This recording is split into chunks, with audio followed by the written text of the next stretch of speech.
Okay, here we are in the garage. We're going to put an engine guard onto my 2020 Heritage since they don't come with them anymore. So we got that here in the wrapping. So let's get to it.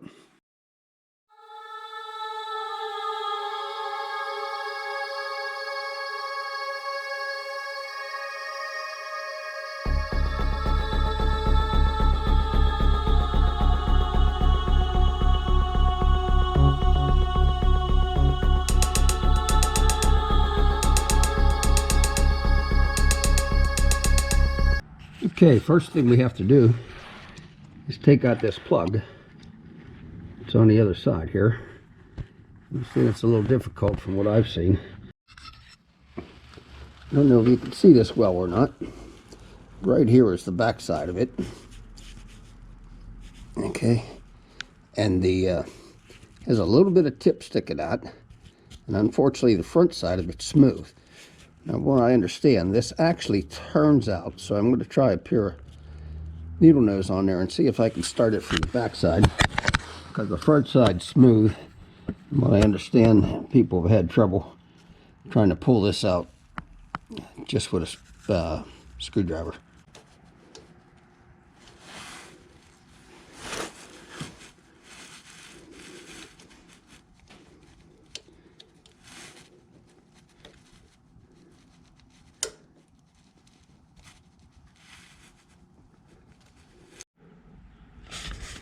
Alright, I don't know how easy this can be seen or not. Probably real tough.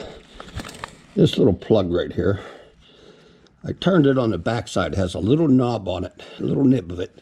I could grab with the pliers and was able to turn it. And now that I'm over at this side, I should be able to turn it more, which it seems like it's starting to go.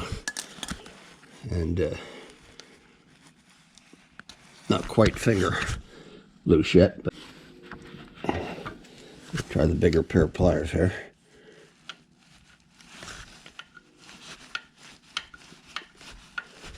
Gotta be careful not to scratch the paint, but we've got a lot of progress.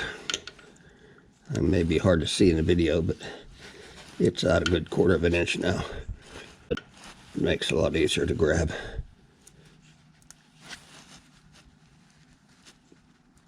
It is turning by hand.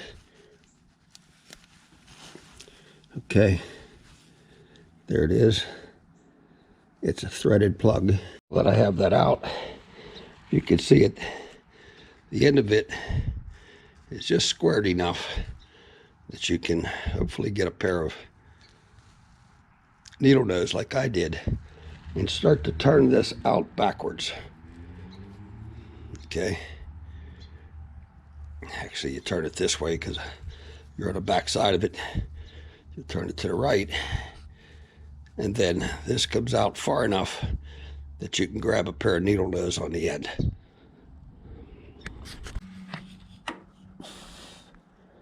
All right, now you can probably get a better shot. You can see that little thing squared off there. All right, and what happens is once you turn it in a little bit, now it's flush with the frame, and it's harder to get those pliers in there because you've got stuff above it here that keeps you from getting the pliers in there.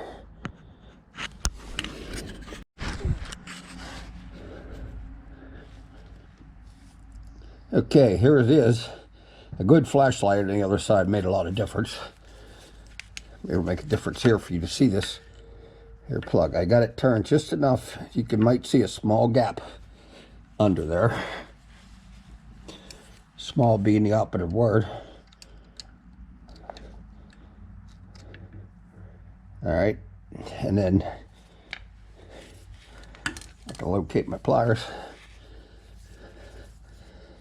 Again, trying not to scratch the frame.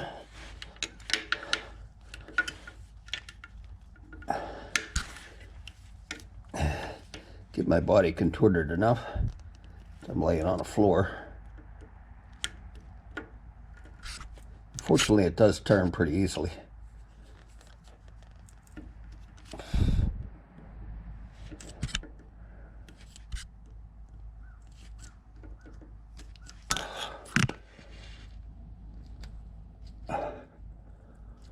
Starting to turn by hand.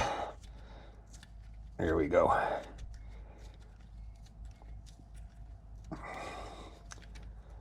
All right, they're both out. And you can probably see the square end. You got to get just enough on it to turn it. I've had other people I looked at did videos, and they did everything from drilling them out to trying to pull it out with like a plate train, like a straight plug, and it's not a straight plug. This has threads in it. That sounds like a blue Loctite deal. All right, we'll move on.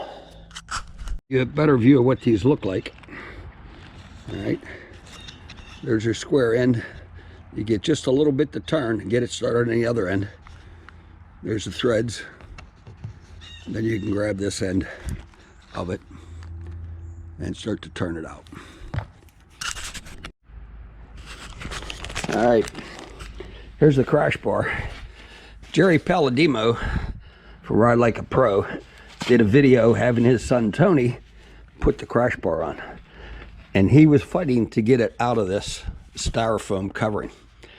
Yeah, if you get a chance, I'd kind of look at that. It was really quite humorous. I was laughing pretty hard about it. Hopefully I won't have the same thing. All right, Jerry, if you're watching this, I did not have a hard time. So after watching Tony with it, he told me what to look out for, I guess. Anyway, it's out of the bag. All right, the two bolts, they're going to go in the bottom where we took the plugs out. These are T40 Allens, as you can see, for those. So we got one to get it started and one to get it tight with. And then the one that goes in the center at the top, all right, it's a 1/4 inch Allen, and we'll have that on here. And you got to get the nut on the back side. There's no room to put the bolt from the other side. I see this has a little bit of Loctite on it already, and that takes a 1/2 inch wrench there, so hopefully we'll get in there with this. All right, with a drop of blue Loctite on here, we're going to try and get this first side started.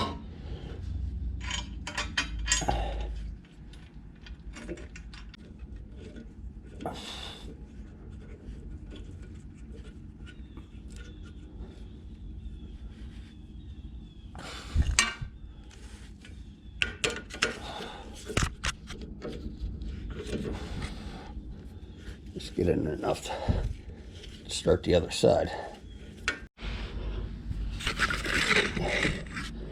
Okay, we're on the other side now. That other one in, this wasn't so hard to get up there.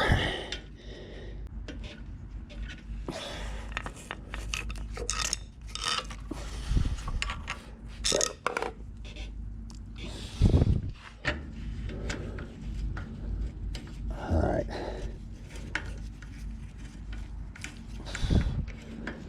I'll take this in, but we won't snug it up yet. We got to check the torque specifications on it also. Okay, in my foolish haste, I forgot to put the washers on. I already did the other side. I'll take this one out, redo it, so you get to see the sins that I'm creating too. All right, torque spec, top one's 30 foot-pounds, the bottom ones are 33 foot-pounds. Okay, we're going to attempt to get this center bolt in now. I'll be sure to put the washer on this time.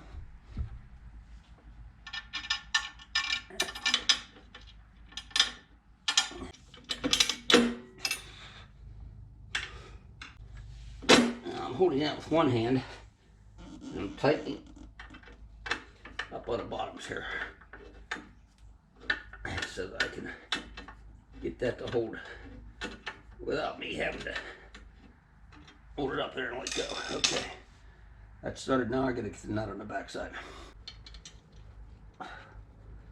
And there's not a lot of room there.